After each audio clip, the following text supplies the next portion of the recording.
جمہوریت، سیاست اور انصاف کے نظام پر اسٹیبلشمنٹ کی گرفت نے کئی وزرائے اعظم اور سیاستدانوں کو جیل کی سلاخوں کے پیچھے پہنچایا۔ عدالتی فیصلوں نے پاکستان کی جمہوری اور عدالتی بنیادوں کو کمزور کیا۔ عمران خان صاحب کے دور کی بات کریں تو اس دور میں نیب کے ذریعے سیاسی مخالفین کو نشانہ بنایا گیا۔ ہم لوگ آج بھی جب طاقت میں چلے جاتے ہیں تو اس طاقت کو چھوڑنا ہی نہیں چاہتے۔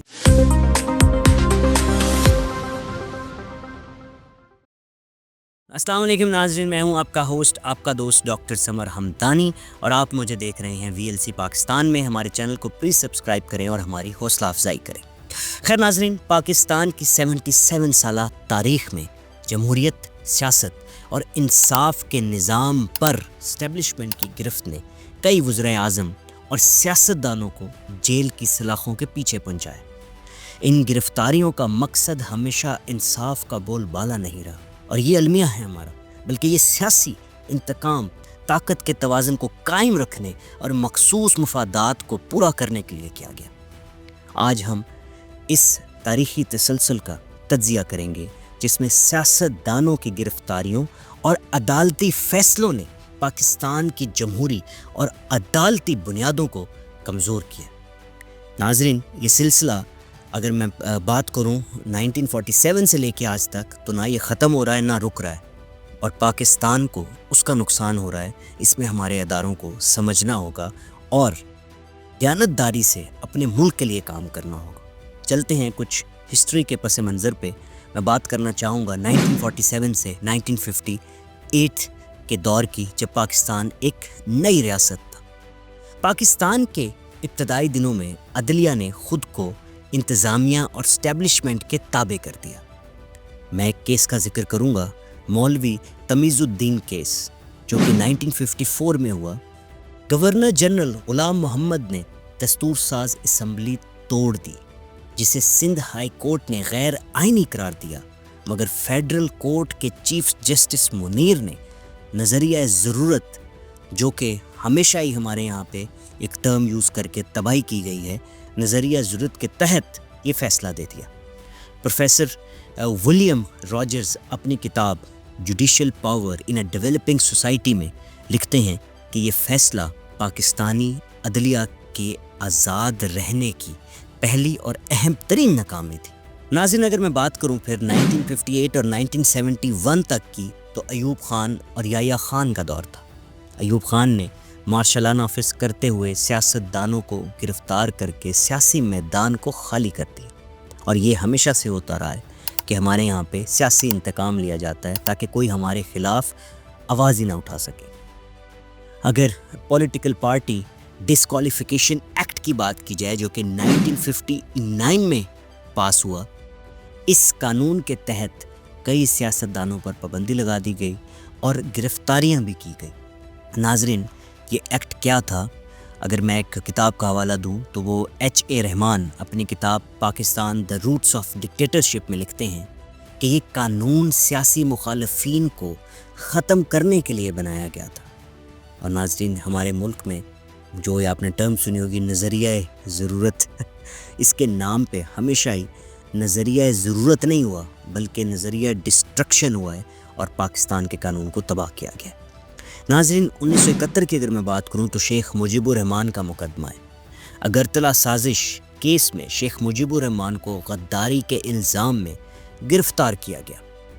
ناظرین، آپ کو پتہ ہے شیخ مجیب الرحمان کی گرفتاری ہی آگے جا کے اتنا بڑا معمہ ہو گئی کہ بنگلہ دیش پاکستان سے الگ ہو گیا۔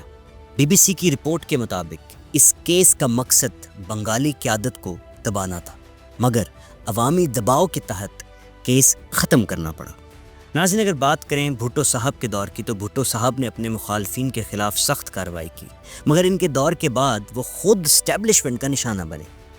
اگر ہم ذوالفقار علی بھٹو صاحب کی گرفتاری اور عدالتی قتل کی بات کریں تو 1979 میں جنرل ضیاء الحق نے بھٹو پر ایک سیاسی قتل کا مقدمہ چلایا اور انہیں پھانسی دے دی گئی۔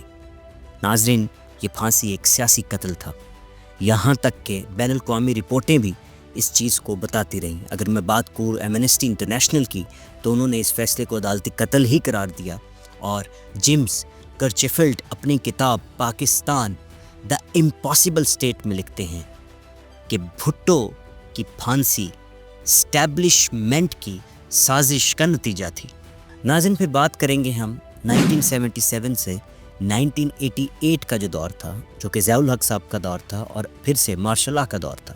ناظرین جنرل ضیاء الحق کے دور میں عدلیہ مکمل طور پر اسٹیبلشمنٹ کے زیر اثر رہی، کیونکہ مارشل لا کا دور تھا تو آپ کی جو لیڈرشپ تھی وہ بہت ہی ڈائریکٹ تھی، تو یہ ظاہر سی بات تھی کہ عدلیہ اور جتنے بھی آپ کے قانون ساز ادارے تھے وہ اسٹیبلشمنٹ کے انڈر ہی رہے۔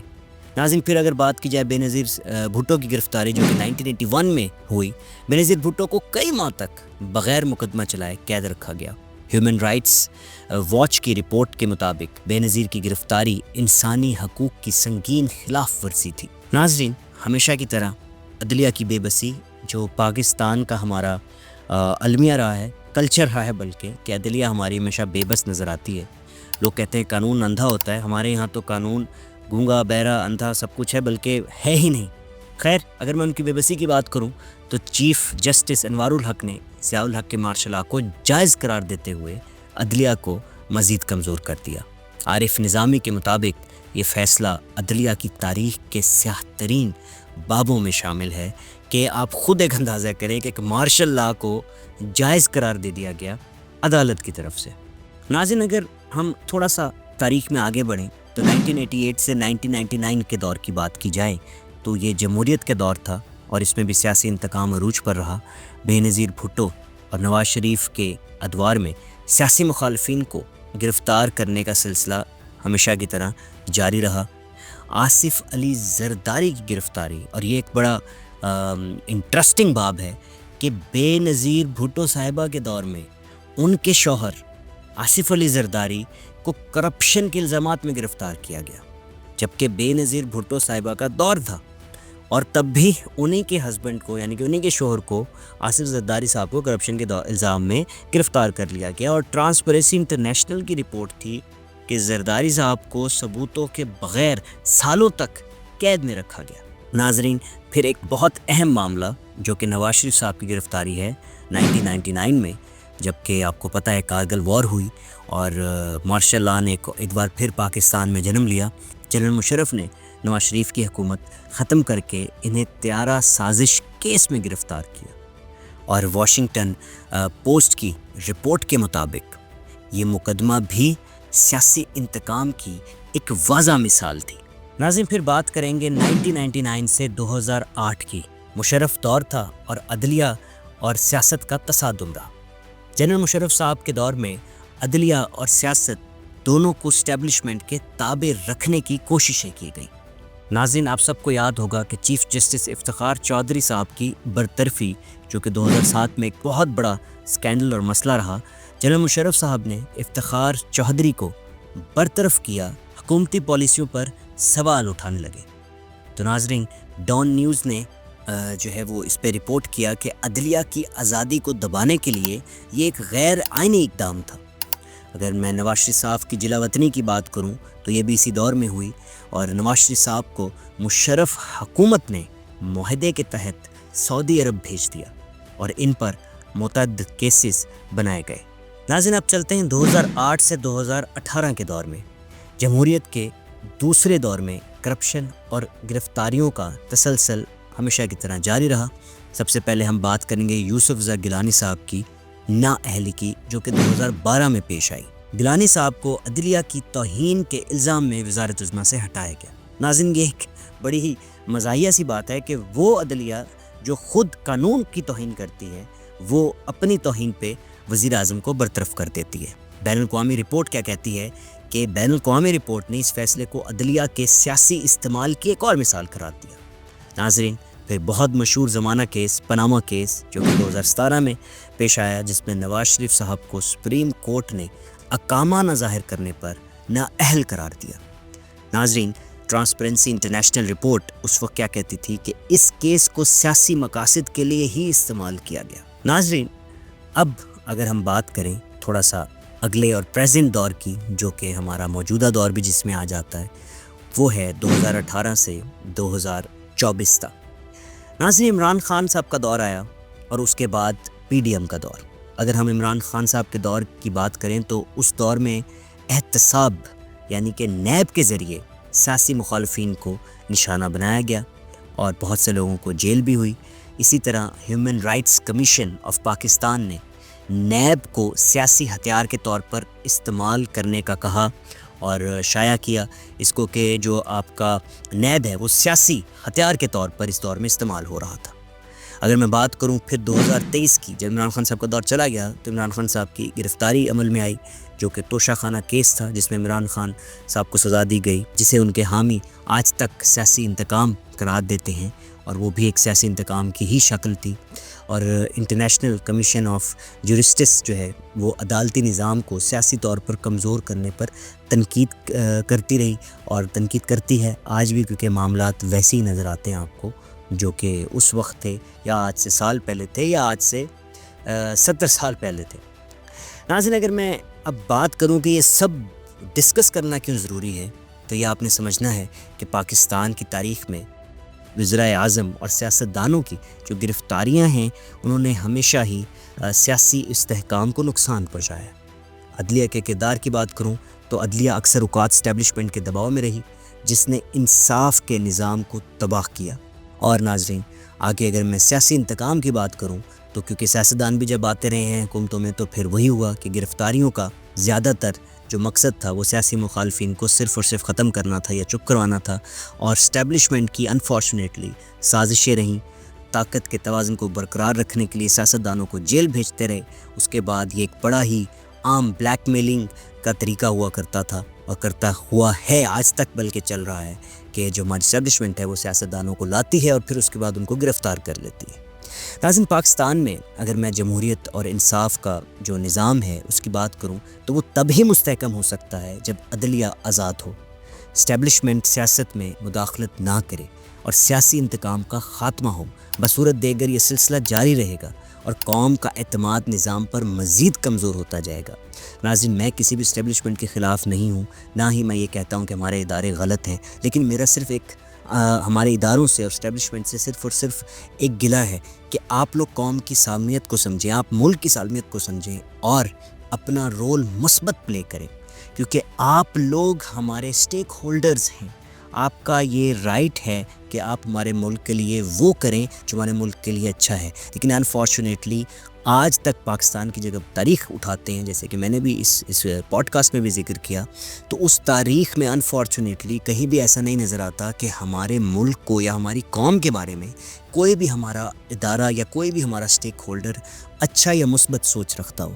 کیونکہ اگر ایسا ہوتا تو ہماری قوم ترقی کرتی، اگر ایسا ہوتا تو ہمارے مسائل کم ہوتے، اگر ایسا ہوتا تو پاکستان آج امداد یا قرضوں پہ نہ چل رہا ہوتا، اگر ایسا ہوتا تو ہمارے سیاستدان اپنا ٹینیور پورا کرتے، بلکہ جس کو ووٹ ڈالا جاتا قوم کی طرف سے وہی حکومتیں نظر آتی اور وہ حکومتیں پرفارم بھی کرتی، کیونکہ ان کو یہ ڈر ہوتا کہ ہمیں کل کو قوم جو ہے وہ ووٹ نہیں دے گی. لیکن آج ان کو پتہ ہے کہ اگر ہم پرفارم کریں نہ کریں، ہم ہمارے کچھ چند لوگوں کو یا کچھ ہمارے سربراہوں کو اگر ہم کھلاتے پلاتے رہیں گے تو کل کو وہ ہمیں پھر باری دے دیں گے. عوام کا کیا ہے؟ عوام کے ووٹ سے تو ہم نہ پہلے آئے تھے، نہ اب آئیں گے، نہ آگے جا کے آئیں گے. تو ناظرین، یہ ہم لوگوں کو سوچنا ہے بحیثیت انسان. میں تنقید نہیں کروں گا، میں نے ہسٹری آپ کے سامنے کھول دی ہے.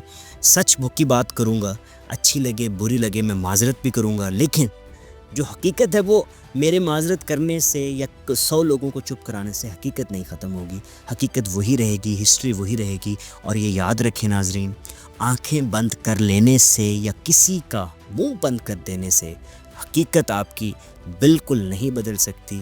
ہم لوگ پاکستان جیسا ملک، پاکستان جیسی زمین کسی بھی کہیں بھی دنیا میں چلے جائیں ایسی نہیں ہے. آپ کے پاس ہر طرح کا جغرافیہ ہے، آپ کے پاس ٹورزم ہو سکتی ہے، آپ کے پاس ہر طرح کے وسائل آ سکتے ہیں، آپ کے پاس جو آپ کی معدنیات ہے وہ اتنی وسیع ہے. اگر آپ اسی پہ کام کریں بغیر کرپشن کے تو آپ ہمارے ملک کی اکانومی کو کہاں سے کہاں لے کے جا سکتے ہیں. لیکن انفارچونیٹلی ہم لوگوں کا دھیان اور فوکس صرف اور صرف سیاسی انتقام پہ رہا ہے، یا پھر یہ جو طاقت کا توازن ہے وہ ہمارے ہاتھ سے نہ چلا جائے اس پہ رہا ہے. اور اس کے اوپر بھی میں ایک پوڈ کاسٹ ضرور جلد کروں گا کہ ہماری سائیکالوجی کیا ہے ہمارے لوگوں کی، کیوں ہم لوگ آج بھی جب طاقت میں چلے جاتے ہیں تو اس طاقت کو چھوڑنا ہی نہیں چاہتے، جبکہ ہمیں دنیا جوتے مارتی ہے، لوگ لاتیں مار کے نکالنا چاہتے ہیں، لیکن ہم پھر بھی چپکے رہتے ہیں کیونکہ ہم ایسے ایک نشے میں پڑ جاتے ہیں جو ہم سے چھوٹ ہی نہیں پاتا، چاہے ہم اس کو ڈیزرو کرتے ہوں یا نہ کرتے ہوں۔ اس کے اوپر میں ایک جلد پوڈ کاسٹ بناؤں گا کہ ہماری ہیومن سائیکالوجی پاکستان کے لوگوں کی ایسی کیوں ڈیولپ ہو گئی ہے